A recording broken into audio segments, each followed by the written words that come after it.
하나님 말씀은 사도행전 11장 19절부터 30절까지 말씀입니다. 사도행전 11장 19절로 30절 말씀, 신약성경 207페이지에 있습니다. 사도행전 11장 19절부터 30절 말씀, 교독해서 읽고 마지막 30절 말씀은 함께 읽도록 하겠습니다. 신약성경 206페이지에 있습니다. 제가 먼저 19절 말씀을 읽도록 하겠습니다. 그때에 스데반의 일로 일어난 환란으로 말미암아 흩어진 자들이 베니게와 그브로와 안디옥까지 이르러 유대인에게만 말씀을 전하는데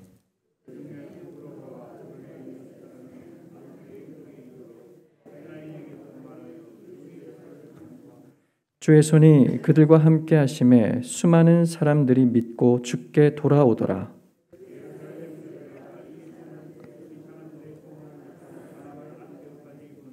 그가 이르러 하나님의 은혜를 보고 기뻐하여 모든 사람에게 굳건한 마음으로 주와 함께 머물러 있으라 권하니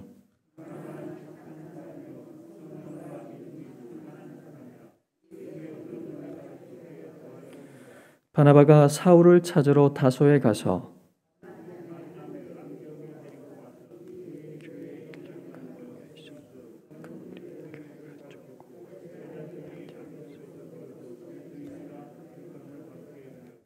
그때에 선지자들이 예루살렘에서 안디옥에 이르니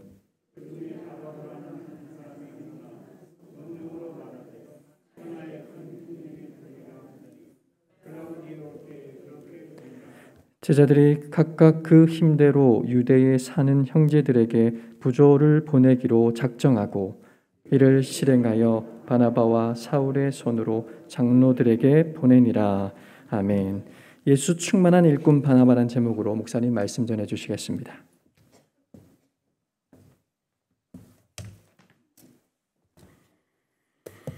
네, 어느 시대나 마음껏 신앙생활을 하거나 혹은 편안할 때가 그렇게 많지 않나 봅니다.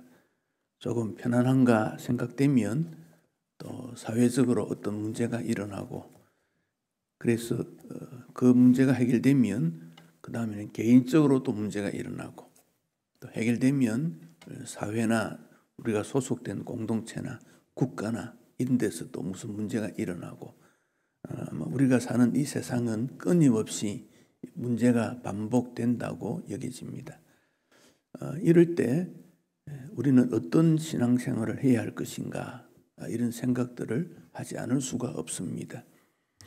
사도행전에 예루살렘 교회가 세워지고 박해를 받고 거기 있는 주요한 지도자들이 뿔뿔이 흩어지게 되었습니다.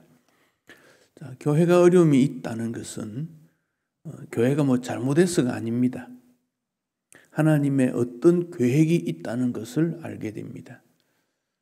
이스라엘 백성들이 과거 광야 생활할 때에도 어떤 어려움이 발생되었다. 그냥 주어진 것이 아니라 그 어려움을 통해서 하나님께서 이스라엘 백성들에게 변화되기를 원하고 또 하나님을 더 의지하기 원하고 또 하나님 앞에서 어떤 삶을 살아야 되는가를 보여주는 역사적 사건과 동일합니다. 오늘 우리에게 주어진 코로나 팬데믹, 코로나가 한 지역만 아니라 전 세계에 흩어져 있다. 팬데믹이라는 말은 전부 다 이렇게 전부 퍼졌다 그런 말입니다. 어느 나라야 또 어떤 사람이든지 관계없이 다 지금 어려움을 당하고 있는 것입니다. 거기에 하나님의 뜻이 있겠다 그런 생각이 듭니다. 예루살렘 교회에 환란이 일어나니까 일꾼들이 흩어졌다 그랬습니다. 베니게, 구브로, 안디옥까지 흩어졌다 그랬습니다. 이 안디옥은 지중해 연방에 두 곳이 있습니다. 수리아 안디옥, 비시디아 안디옥 두 곳이 있는데 수리아 안디옥은 예루살렘에서 그러니까 팔레스타인 지금의 이스라엘 땅 북쪽 끝 조금 올라가면 수리아, 시리아의 도시 수도였습니다. 거기 비시디아 안디옥은 좀 더 가야 됩니다. 그 수리아 안디옥은 아주 아름다운 그런 도시고 동방의 면류관이다 그런 별명이 있었다 그럽니다. 무역이 아주 활발했던 곳이고 동양과 서양의 경계 지점쯤 된다, 그렇게 볼 수 있습니다. 그러면 그 도시가 있는 위치를 가만히 생각해 보면 아름답고 무역이 왕성하고 교통이 좋고, 그러면 거기에 여러 가지 사람들이 모여들게 되고 또 유익한 일도 많지만 쾌락을 추구한 일도 일어나고 타락하게 되고, 그 아폴로 신전이 있고, 아폴로 신전, 고대에 있는 이런 신전 주변에는 음행이 있습니다. 그게 고대 신전 주변에 있는 신과의 제사를 드리는 방법들이 그런 방법입니다. 그런 곳이라 여겨집니다. 지금도 안디옥에 가면 베드로나 바울이 방문했다고 하는 기념교회 이렇게 남아 있습니다. 그 산 동굴을 파서 그 속에서 모여 예배드렸다 하는 흔적들이 있습니다. 그들은 예루살렘을 떠나니까 머물 수 있는 거처할 곳이 별로 없으니까 땅을 파고 굴을 파고 생활했으리라 생각합니다. 안디옥에 있던 부자들은 그런 사람들을 보고 조롱하기도 합니다. 뭐 때문에 저렇게 고생하는가 이해가 잘 되지 않기 때문에 그렇습니다. 너희들을 보니까, 너희들의 살아가는 모습 보니까 우리는 너무 좋다, 이런 생각도 안디옥의 부자들은 하게 된 것입니다. 그런데 어느 사회든지 이 복음은 그 사회를 변화시키는 역할을 했다는 것입니다. 그래서 예수님께서 너희는 세상의 소금이다, 너희는 세상의 빛이다. 소금이나 빛은 요란하지 않습니다. 소금이 물에 녹을 때 부시럭부시럭 소리도 안 냅니다. 조용히 녹습니다. 하루 해가 질 때 배추를 소금물에 절여 놓으면 그 다음날 아침에 가면 조용하게 배추를 절여 놓습니다. 소금은 소리를 내지 않습니다. 빛이 소리를 내지 않습니다.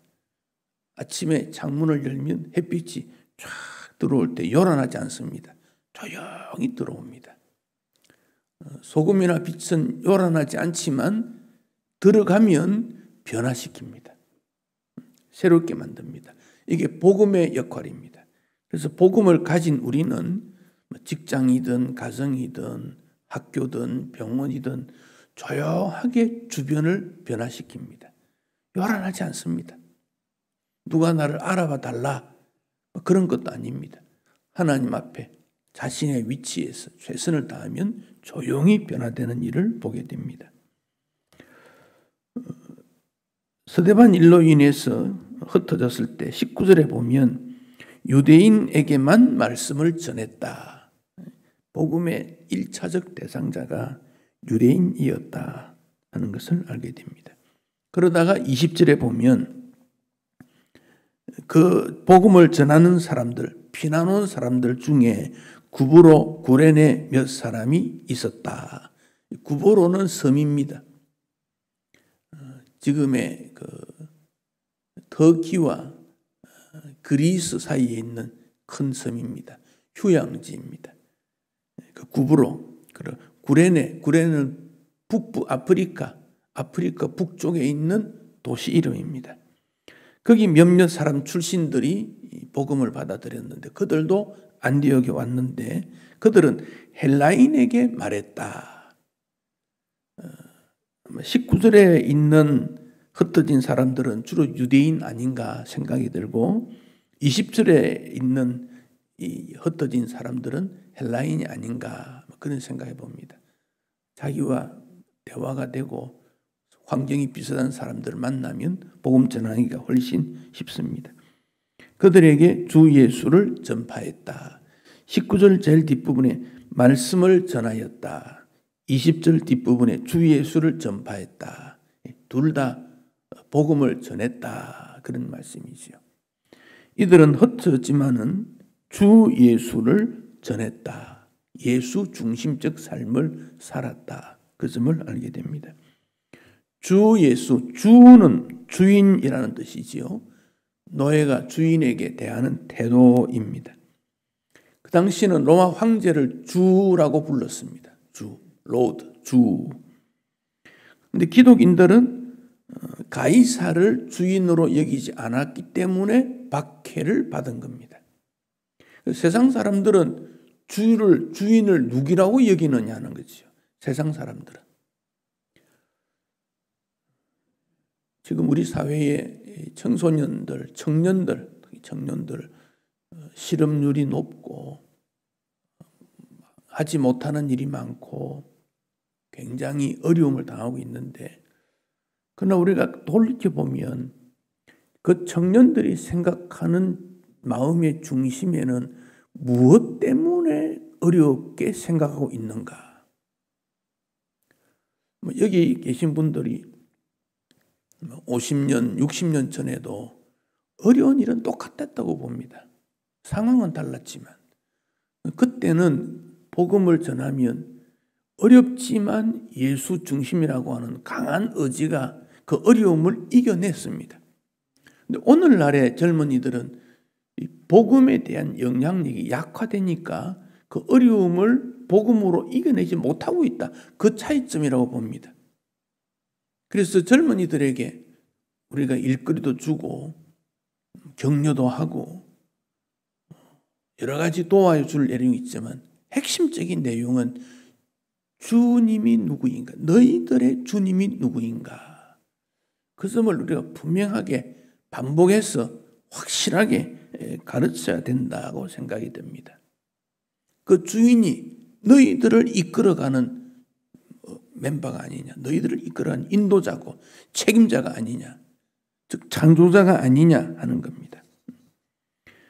만물이 예수 그리스도로 주로 말미암아 지은 바 되었다고 우리가 믿으니 오늘날에도 그 창조주가 모든 사람들을 이끌어 간다고 하는 것을 기억하고 그 주님으로부터 모든 것을 제공해 주고 그분이 우리를 인도하시고 동시에 그 주님은 우리의 심판주입니다.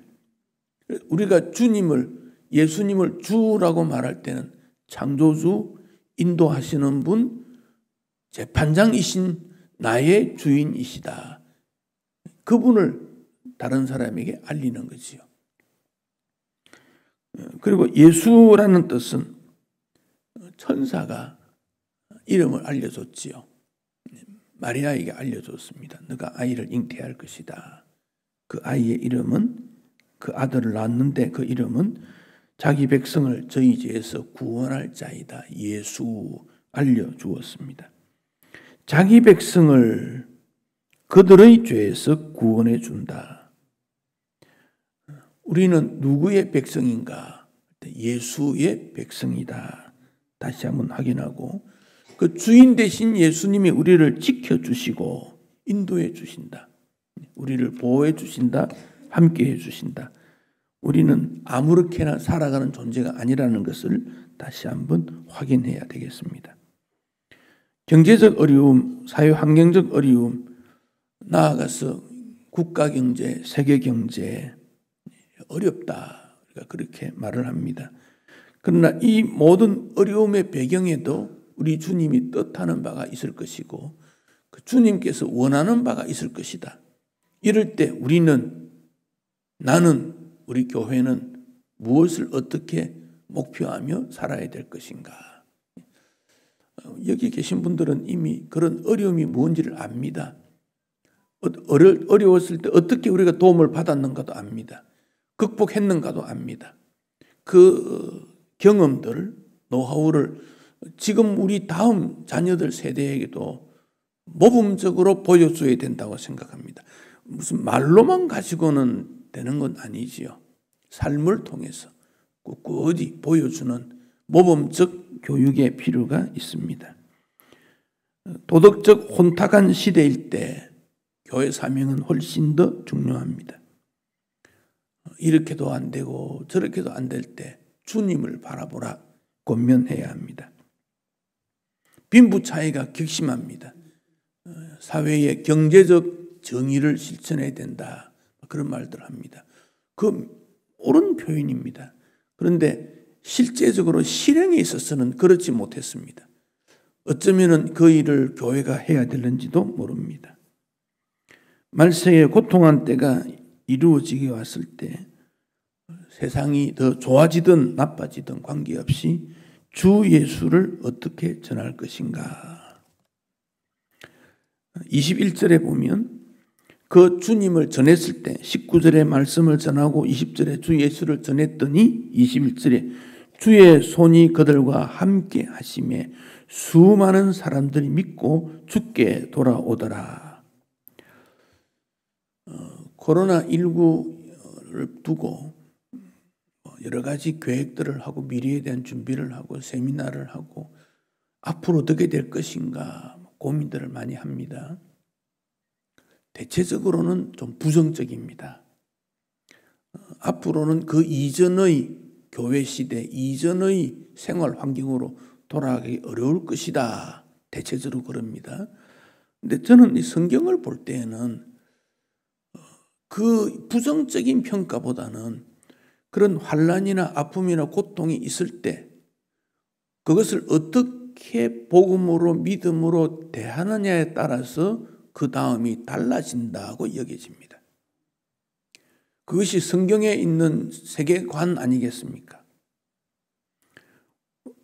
박해로만해서 말미암아 사람들이 흩어졌는데 흩어진 그들은 여전히 복음 전파에 애썼더니 21절에 주님이 함께 하셨고 수많은 사람들이 믿고 주께로 돌아왔다.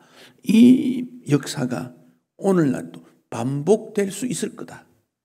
반복될 수 있을 거다. 그렇다면 우리가 해야 되는 일은 주님이 우리와 함께 하심을 믿고 주님을 전하는 일, 주님을 외치는 일, 천국을 말하고 복음을 말하고 자유평화가 예수 안에서 이루어지게 되고 빈부의 격차나 지역의 격차가 예수 안에서 평준화될 수 있다는 주 안에서의 샬롬을 지속적으로 말해야 된다는 겁니다. 주님을 높이는 일을 지속적으로 하면 다시 이전보다 더 새로운 사회적인 문화도 바뀌고 사람의 생각도 바뀌지만 주 예수의 영광스러움은 동일하게 될 수 있다. 이 원리를 우리는 이 본문에서 찾을 수 있습니다. 어느 교회가 전도팀을 만들었습니다.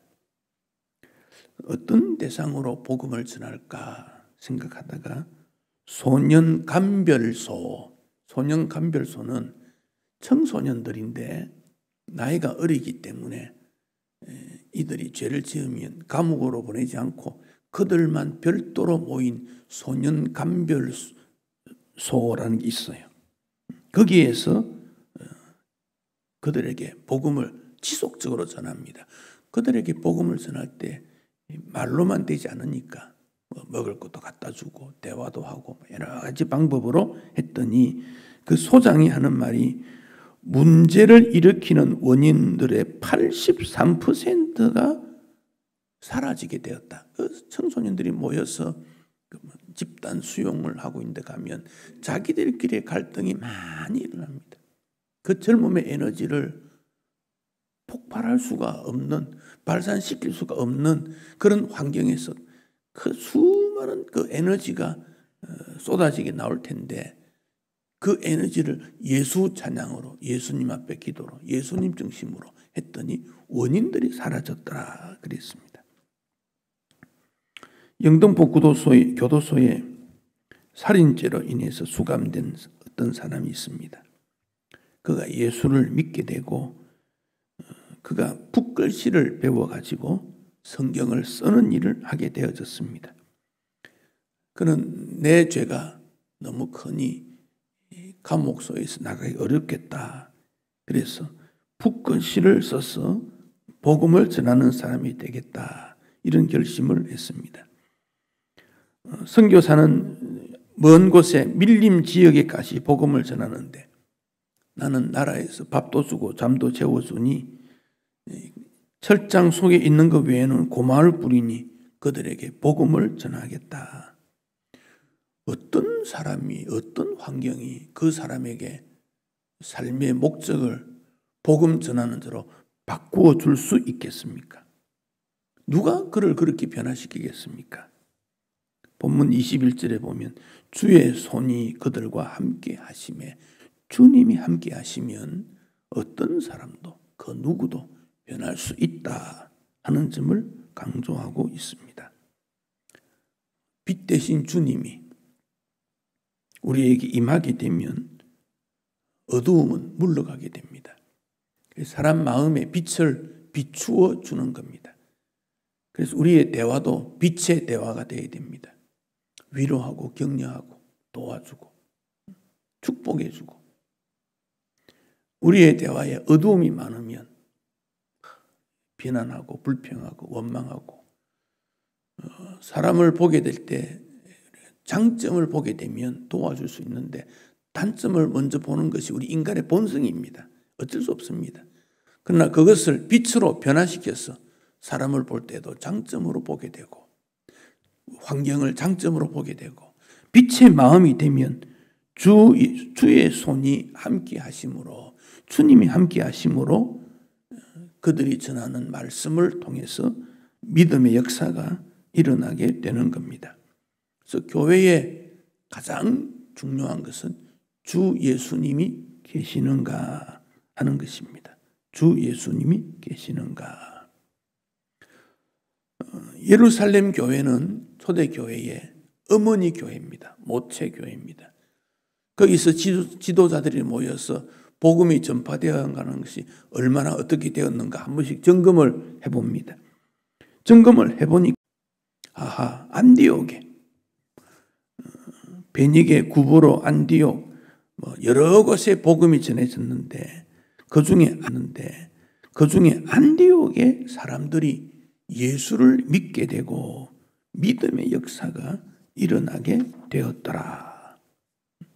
그 소문을 듣습니다.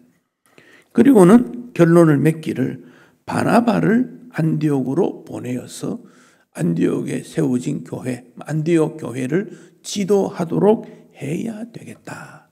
이런 결론을 맺게 된 것입니다. 그 안디옥 교회에 보낸 바나바, 파견된 목사, 요즘 말로 하면 파견된 전도자, 어느 지역에 복음을 전하라고 파견된 교회의 일꾼, 그가 바나바입니다. 바나바는 빌립 집사와 함께 복음 전하는 일에 아주 앞섰던 인물입니다. 예루살렘 교회에 집사들을 세웠는데 7 일꾼, 7 집사 중 한 사람이 바나바입니다. 그래서 바나바가 파송을 받게 되어졌습니다.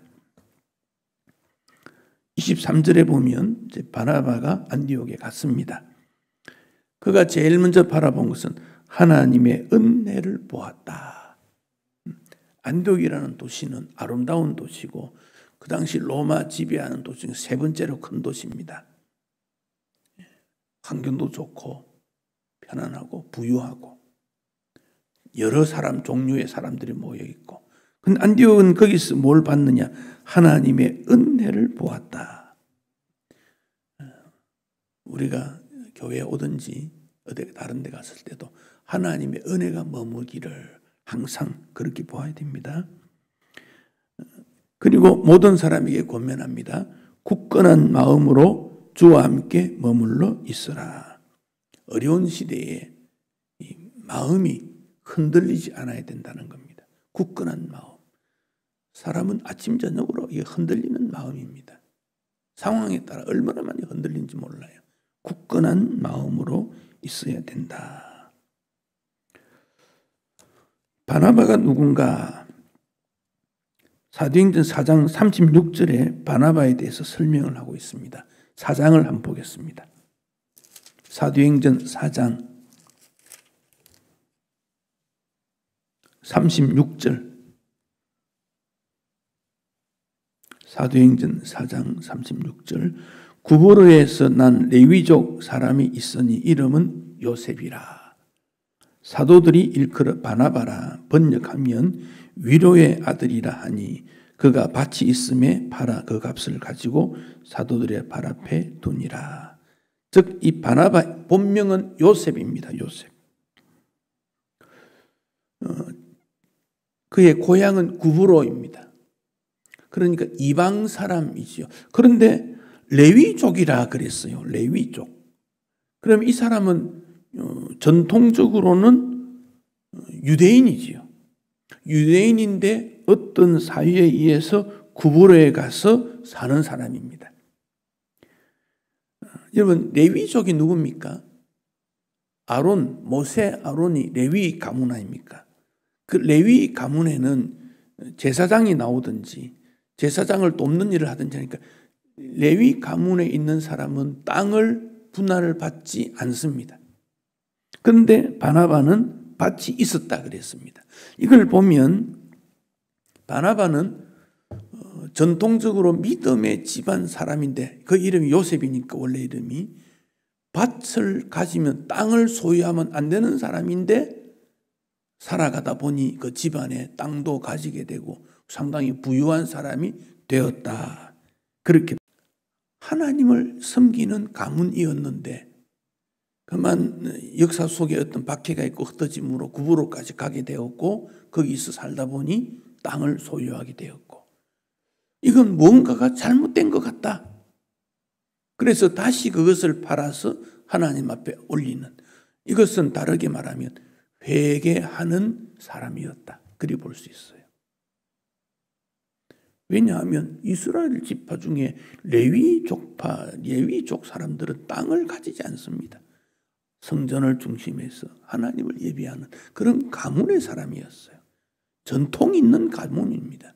그런데 살다 보니 무언가 잘못되었다는 것을 그는 알고 그 일을 하게 됐다는 것입니다. 그러면서 사도들이 별명을 붙여주었습니다. 바나바, 권위하는 사람, 권명과 위로의 아들, 격려를 제일 잘하는 사람 그런 뜻입니다. 구브로에는 광산도 있고 무화과나 밀농사가 잘 되고 기름과 꿀이 있는 그런 부자였다고 여겨집니다. 그는 교회를 위해서 특별히 흩어진 나그네들을 위해서 섬겼던 사람, 그가 바나바입니다. 오늘 이 시대 우리가 해야 될 일이 격려라는 겁니다. 격려, 권면, 위로. 미국의 어느 고등학교에 조니라는 이름을 가진 학생이 둘이 있었는데 한 아이는 아주 모범생이고 한 아이는 말썽꾸러기였습니다. 1년에 한 번씩 담임 선생님이 학부형들과 상담을 하게 되는데 조니 어머니가 선생님을 만납니다. 우리 아들 조니 어떻게 학교 생활합니까? 선생님이 미소를 띠며 말합니다. 우리 반에 조니가 둘 있는데 자랑스러워요. 이들을 통해서 우리 친구들이 좋아하고 제가 볼 때 하나님이 조니를 어떻게 쓸지 저는 기대감을 갖고 있어요. 어머님을 만나 뵈니 더 기뻐요. 어머니가 집으로 돌아갔습니다. 말썽꾸러기인 조니가 엄마에게 물어봅니다.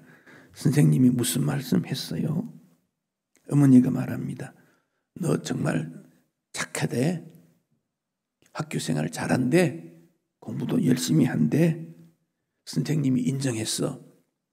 조니 마음에 선생님이 나를 인정해주고 기대하는 바가 있다 하더라. 조니가 달라지게 된 겁니다. 그 다음날 학교 숙제를 해갑니다. 3개월이 지나면서 그는 성적이 가장 많이 향상되는 아이로 상을 받았습니다. 6개월이 지나자 모범생이 되었다고 합니다. 어른, 부모, 형제, 자녀들을 생각하는 때 우리가 해야 되는 가장 중요한 내용은 격려입니다. 단점을 보지 말고 장점을 보면서 격려하게 되면 그는 소망을 가지게 되고 그 사람을 더 변화시킬 수 있습니다. 바나바 사역이라는 것은 바로 그런 일입니다. 사람을 격려하는 일입니다. 이번에 집사와 권사를 선택했는데 이들은 3세대입니다. 우리 교회 역사상 3세대 지도자들입니다. 지금 우리가 볼 때에는 약할 수밖에 없고 부족할 수밖에 없습니다. 지금 우리가 할 수 있는 일은 격려의 일입니다. 칭찬입니다. 그들은 나름대로 오늘의 시대에 맞는 공부도 했습니다. 또 사회 속에서 어떻게 믿음을 지키며 자신에게 주어진 사회적인 경험이나 또 더 훈련한 훈련을 받아서 사회적인 어떤 책임과 그런 지위도 원하고 있습니다. 그래서 교회 생활을 좀 소홀히 할 수도 있습니다. 별도로 조직을 해서 교육도 하겠지만 우리 모든 어른들은 그들을 격려해 줄 때 너가 이제 신촌강서교회의 기둥이야. 무엇인가 모르지만 핵심적인 역할 하나씩 찾아서 그 일을 통해서 너가 잘할 수 있는 것으로 주의 교회를 섬기면 행복하고 아름답고 멋진 교회가 될 수 있는 거야. 격려해야 됩니다. 너가 집사냐? 너가 권사냐? 앞으로 교회가 어둡다. 절대 그런 말 하지 마십시오.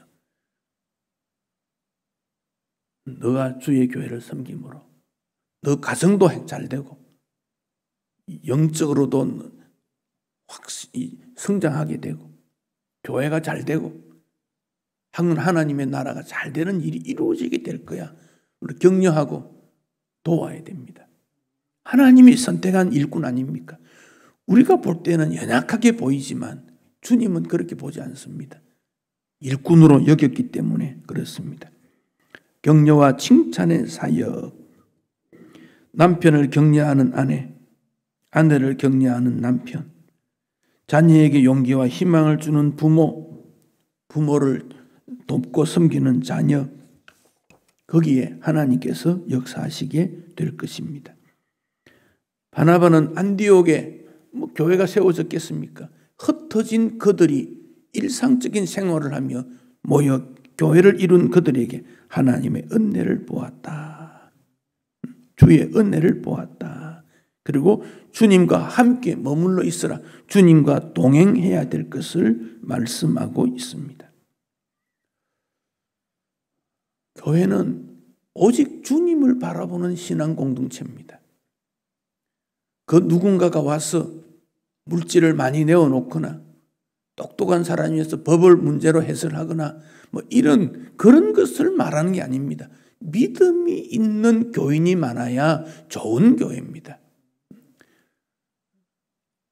결혼을 하는 자매가 부자 남편을 추구할 수도 있습니다. 지혜로운 남편을 추구할 수도 있습니다. 그러나 나중에 가보면 그 돈이나 명예나 지혜가 가정생활에 장애물이 될 수도 있습니다.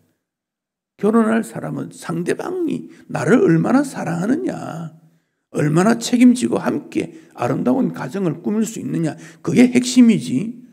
돈 많은 것 따라가면 돈 때문에 문제가 생깁니다. 권력, 지위, 외모, 그것을 추구하면 그것 때문에 문제가 생깁니다. 얼마나 사랑할 수 있는가, 그 점을 보는 겁니다. 그러니 교회는 예수님 바라봅니다. 성도는 예수님 바라보아야 됩니다. 거기에 책임졌던 바나바가 어떤 사람인가? 24절에 말했습니다. 바나바는 착한 사람, 성령과 믿음이 충만한 사람. 아마 우리가 이 글을 썼다면 바나바는 성령과 믿음이 충만한 사람이요 착한 사람이다, 이렇게 썼을지도 몰라요. 그런데 누가는 성령의 인도함을 받아서 바나바는 착한 사람이라 먼저 썼습니다. 성품입니다. 인품입니다. 바로 예수님의 마음입니다. 그 인품이 먼저 중요하다는 겁니다. 직분자들이 하나님 앞에 일꾼이 있었을 때 그 성품이 잘 바뀌지 않습니다. 일꾼은 되었지만 그 성품은 옛날 청소년기, 청년기 그대로 가지고 있을 수 있습니다. 그래서 우리는 착한 일꾼이 되는 일에 먼저 관심을 둬야 됩니다. 성령이 임한 것은 주님이 우리에게 성령으로 충만케 하시는 일이지 내가 성령이 충만함을 당기고 밀고 할 수는 없습니다. 우리가 해야 되는 일은 착한 마음 되는 것, 이것은 우리가 해야 되는 일입니다. 주님께서 우리 마음을 착하게 만들어 달라고 말해야 됩니다. 착한 그 마음에 성령이 역사하니까 그는 모범적인 모델이 되는 그런 지도자가 된 것입니다. 그래서 오늘날에 가장 필요한 일꾼이 바나바와 같은 믿음의 일꾼이다 하는 겁니다. 그가 무슨 일을 했습니까? 안디옥에 교회가 세워지고 성도가 많아지니까 혼자서 책임지고 가르치기에 부족하다는 걸 압니다. 그래서 25절에 사울을 찾아갔다 그랬습니다. 그때 사울은 다소에 있었습니다. 안디옥에서 다소까지는 자동차로 한 4시간 정도, 한 300km 정도 떨어졌다 그래요. 거기에 갔습니다. 뭐 한 달 이상 걸렸는지도 모르겠어요. 사울을 만났습니다. 그때 사울은 다메섹에서 변화가 되었지만 예수님의 제자 사도들과는 거리가 멉니다. 아직 그의 변화된 것이 인정을 받지 못했고 지도자로서의 인정을 받지 못했던 그런 때입니다. 그때 사울을 찾아갔던 사람이 바나바. 이제 예루살렘에 흉년이 나서 헌금을 한 것을 가지고 갈 때 30절에 바나바와 사울 이렇게 이름이 표현되어 있지요. 바나바는 나이도 많고 선배입니다. 그래서 바나바와 바울. 그런데 사도행전 13장 이후에 가면 바울 이름이 먼저 나옵니다. 사도행전 13장부터는. 여기까지는 바나바가 앞섰던 사람입니다. 모든 면에서 신앙 경력, 나이, 사람들로부터 인정받는 것 전부 앞섰습니다. 그런데 안디옥에서 선교사로 외국에 파송하는 그때부터는 이제는 바울이 앞서게 됩니다. 그러니까 바나바는 후배를 격려할 줄 아는 사람, 그가 바나바입니다. 안디옥에 데리고 와서 25절에 1년 동안 가르치는 일을 하게 됩니다. 얼마나 두 사람 사이가 조심하면서 그 관계가 존경과 칭찬과 또 그러면서 선후배 관계 이런 것들이 1년 동안 여러 가지 복잡했을 것입니다. 사람과 사람 사이는 그렇습니다. 그랬더니 안디옥에서 그리스도인이라 하는 이름을 듣게 된 것입니다. 바울은 개성이 아주 강합니다. 톡톡 튑니다. 성격이 불 같기도 하고 아니면 아니고 아주 선이 분명한 그런 강한 그런 성격입니다. 바나바는 포용적이고 관대합니다. 그러니까 어떤 면에서는 잘 조화가 이루어졌다고 볼 수 있습니다. 1년 동안 여기에서 팀 사역 그럽니다.